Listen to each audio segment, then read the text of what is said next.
네, 기간 보고가 시작이 되고 저희가 오늘 2차로 국정조사에 임하고 있습니다만 지금 지속적인 그 증인의 위증과 관련해서 위원장님의 의사진행을 통한 검증의 필요성이 있어서 신청을 했습니다.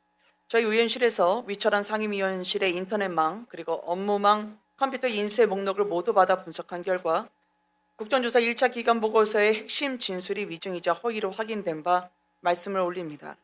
위철한 증인은 선관위 진상규명위원회 관련 조사 대상으로서 이에 개입한 바 사실이 없다고 진술한 바 있습니다.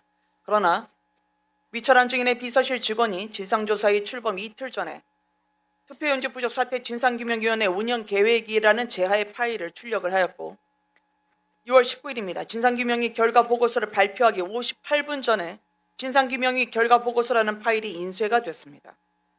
또한 국정조사 하루 전에 즉 선관위원들이 모여 회의를 했다던 6월 22일 저녁에 위철한 증인의 비서실에서는 국정조사 특위 참석 계획 초안이 인쇄가 됐습니다. 이 자리에서 누가 참석하기로 하고 누가 참석하지 않기를 모의한 것인지 검증돼야 하며 국정조사 참석 여부를 회의를 통해 결정했다면 이 또한 명백한 현행법 위반입니다. 선관위 보도자료를 어제 냈는데요. 진상규명위 운영 계획을 위철한 증인이 보고받은 게 문제가 없으며 진상규명위 결과보고서를 위철한 증인이 공식 발표보다 미리 입수한 데 대해 사전이 아니라 직전 통보였다고 궤변을 했습니다. 먼저 보고받는 게 이게 지금 상식적입니까? 이게 공정한 진상규명입니까? 조현옥 위원장이 진상규명위 자료를 위철한 상임위원회에 전달한 사실 자체가 없다고 주장하고 있는데 그렇다면 이 보고서는 누가 어떻게 위철한 증인에게 갖다 줬는지 다른 내부자가 있는 것인지 지금의 상황은 조현옥, 위철한 둘 중 한 명이 거짓일 수밖에 없습니다. 저는 위원장님께 두 가지를 요청드립니다. 이 자리에서 조현옥 위원장과 위철한 증인의 결과보고서 유출 누가 했는지 또한 사후에 추가 보완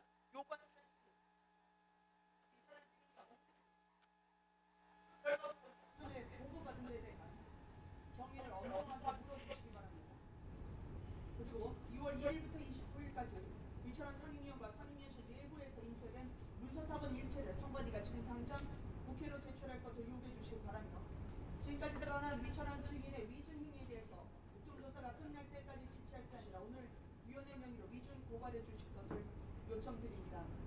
조금 전에 잠실과 관련해서 지금 여야 의원님 말씀을 들었는데 거기 계신 분들은 주체도 조직도 없는 시위대가 아닙니다. 근데 조직도 없고요. 시위대가 아닌데 참정권 행사자가 됩니다. 피해자죠. 그런데 여야의 문제가 아니지 않습니까? 참정권은.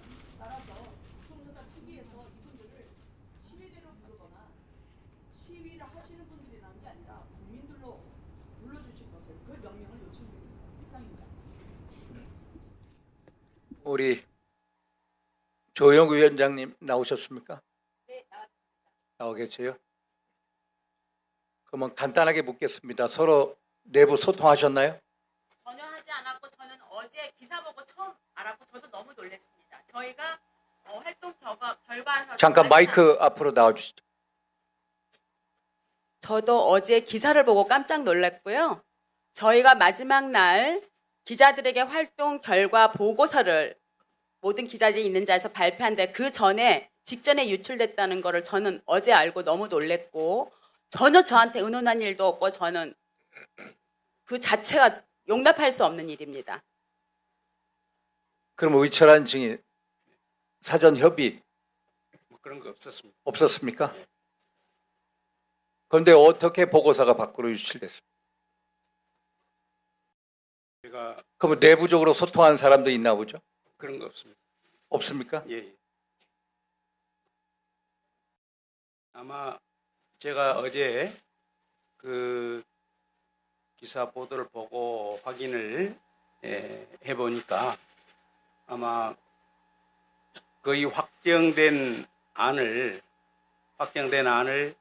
아마 이제 내부 진상 규명 조사이기 때문에 최종 결정된 것을 보고하기 알리기 위해서 통보를 막 그날 아침에 직전에 했는데 저는 그때 알지를 못했고요.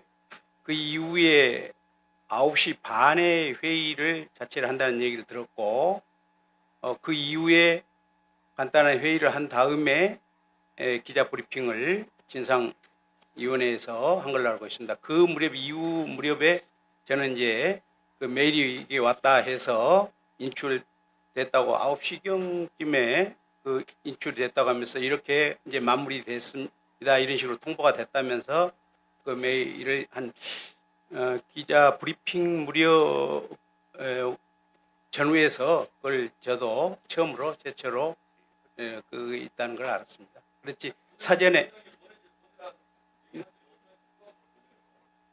저희들은 이제 그건 확실히 잘은 모르겠습니다. 그러면은 네, 그거는 저는 위철한 증인께서 사후 보완 요청하신 적 없습니까? 발표 전에. 발표 저는 이제 그거하고 상관없이 전에 이제 우리 전 위원장님께서 지난 인쇄 축소 예. 안에 대해서 모른다 이렇게 처음에 기억에 의해서 답변을 하신 바가 있었고 저는 그 전체 위원회 회의에서 얘기한 바가 있었다 이렇게 답변을 했었습니다. 그런데 그때 이제 위원회에서 중간중간 하루하루 그대로 브리핑을 했어요. 독자적으로. 그러다 보니까 신문 보도에 상임위원은 보고를 받았다고 했는데 왜 위원장은 모른다고 하느냐, 모순이다 이런 보도가 났습니다. 그래서 그것은 이제 나중에 중간에 그 보도를 보고 이제 위원장님께서 그걸 확인을 했습니다. 그러더니 회의는 보고 서류로 조그맣게 첨부된 서류로 보고됐다는 것을 확인을 이제 아셨어요. 아시고 나서 회의에서 전체 같이 보고받은 것이라 이런 취지로 추가 수정 답변을 한 것입니다. 그래서 그렇다면은 제 입장에서는 제가 마치 저는 보고를 받고 위원장님께 보고를 안 한 거 이런 뉘앙스로 비춰지기 때문에 제가 새벽에 사실은 진상조사는 이제 끝나고 이제 최종 발표를 한다고 그러면 그 사실관계가 다르기 때문에 저는 새벽에 일어나서 그것을 사실은 초안을 제가 만들었습니다. 집에서. 그리고 이제 아침에 비서관한테 그 부분을 타이핑을 해달라 해서 직전에 2차로 그 사실관계가 다른 부분을 2차로 그 서류를 제출을 하게 된 것입니다. 예, 예. 예. 네. 네. 예, 그러면은 일단은 이걸로 마치도록 하겠습니다. 이 보고서 유출 경위에 대해서 예. 우리 선관위 차원에서 미리 경위를 상세하게 파악하셔서 예. 오후까지 보고서 형태로 제출해 주시기 바라고요. 그리고 우리 여러 의원님들의 주질의 아니면 보충 질의 형태로 질의하는 걸로 하겠습니다. 되겠습니까? 네. 네, 그 다음에 우리 서범수 간사님.